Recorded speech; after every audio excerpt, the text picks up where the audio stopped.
Assalamualaikum warahmatullahi wabarakatuh. Perkenalkan, nama saya Solihin, NIP 18106932010. Jurusan S1 Administrasi Negara, Stistio Morobungu. Baiklah, saya akan membahas masalah kepemimpinan dan organisasi. Oke, sebelum memasuki intinya, kita itu harus memahami dulu apa itu pemimpin dan apa itu organisasi. Pemimpin adalah orang yang membantu tugas dan tanggung jawab untuk memimpin dan bisa mempengaruhi orang yang dipimpinnya. Dengan menjadi seorang pemimpin berarti harus siap untuk pengayom rakyat. Sedangkan organisasi adalah dapat diartikan sebagai dua atau lebih orang yang berada di dalam suatu wadah yang sama yang memiliki satu tujuan. Dan kepemimpinan tanpa organisasi atau wadah maka hanyalah sebatas konseptual kepemimpinan. Konsep-konsep tersebut butuh tempat dalam mengaplikasikan agar menjadi sebuah kepemimpinan yang efektif. Baiklah, ada pertanyaan, semenjak kapan Anda mengenal organisasi? Saya mengenal organisasi semenjak saya mengenyam bangku pendidikan. Dan saya terlibat dalam organisasi itu semenjak saya sekolah SD, yaitu di bidang OSIS. Baiklah, selanjutnya yaitu kepemimpinan dalam organisasi. Organisasi adalah suatu kelompok orang yang sedang bekerja ke arah tujuan bersama, yaitu kepemimpinan dalam organisasi adalah sebuah proses di mana seseorang pemimpin mempengaruhi dan memberi contoh kepada pengikutnya dalam upaya mencapai tujuan organisasi. Ada beberapa sikap kepemimpinan dalam organisasi yang perlu ditetapkan oleh seseorang pemimpin, diantaranya yaitu 1. Menjalani kedekatan dengan anak buahnya, yaitu dapat respek bawahan. Yang selanjutnya, memberikan semangat dan motivasi, yaitu contohnya itu memberi dorongan positif kepada bawahan supaya bawahan itu menjadi lebih semangat untuk bekerja. Yang selanjutnya, memberikan kepercayaan dan tanggung jawab, yaitu jangan terlalu cepat menghakimi bawahan. Yang selanjutnya itu memiliki sifat jujur, yaitu sifat kejujuran adalah yang harus dimiliki oleh seseorang pemimpin. Dan selanjutnya itu bersikap adil. Dengan bersikap adil berarti Anda tidak boleh membeda-bedakan karyawan satu dan yang lainnya. Yang selanjutnya memahami kondisi. Selanjutnya yaitu definisi organisasi. Organisasi adalah bentuk setiap perserikatan atau kerjasama manusia untuk mencapai tujuan bersama. Dan juga organisasi juga diartikan sebagai wadah atau tempat berkumpulnya orang-orang yang saling bekerja sama untuk mencapai tujuan. Adapun ciri-ciri organisasi yaitu terdiri dari sekelompok orang. Organisasi dapat terbentuk. Yang selanjutnya punya tujuan dan visi misi yang sama. Yang ketiga itu kerjasama antar anggota.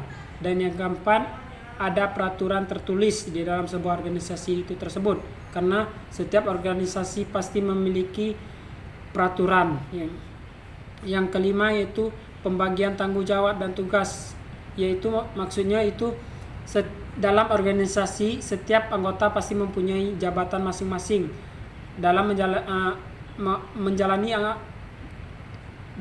menjalani tugas itu harus dibagi tugasnya karena biar ada tanggung jawab masing-masing di antar anggota. Selanjutnya kita akan membahas tentang jenis organisasi, yaitu jenis organisasi itu terbagi dua, yaitu organisasi formal dan organisasi informal. Adapun organisasi formal biasanya memiliki struktur yang tersusun amat baik, teratur. dan rapi. Kewajiban serta hak dari para anggota sudah diketahui secara pasti, bahkan tak jarang dalam bentuk tertulis. Contohnya itu adalah dalam pemerintahan suatu negara, organisasi yang membangun suatu bisnis atau usaha, dan contoh lain antara lain itu adalah OSIS, karena setiap siswa Indonesia memiliki organisasi itu tersebut. Selanjutnya yaitu organisasi informal yang berbeda dengan organisasi formal. Organisasi informal ini kadang tidak memiliki tujuan atau visi misi yang spesifik.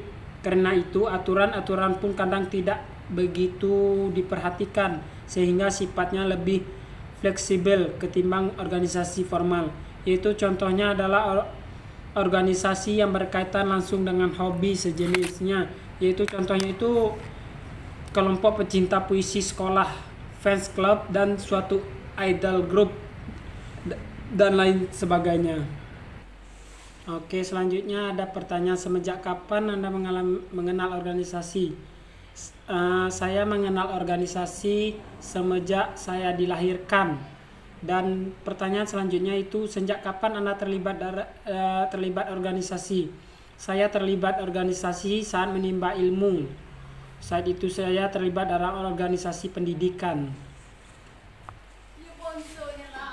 Seorang individu manusia tidak akan hidup sendiri. Ciri perbedaan manusia senantiasa ditandai dengan saling bertemu dan saling berkumpul dan saling terlibat dalam organisasi. Bahkan saat dimakamkan, manusia masih terlibat dalam organisasi, yaitu organisasi pemakaman. Adapun ciri-ciri organisasi yaitu mempunyai tujuan dan sasaran. Yang kedua, mempunyai keterkaitan formal dan tata tertib yang harus ditaati. Dan selanjutnya itu adanya kerjasama dari satu kelompok dengan kelompok orang lain. Yang keempat, mempunyai koordinasi tugas dan wewenang.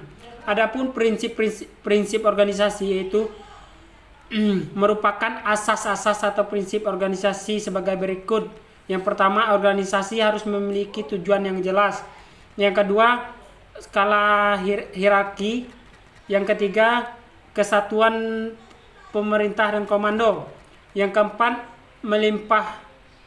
pelimpahan wewenang. Yang kelima, pertanggungjawaban.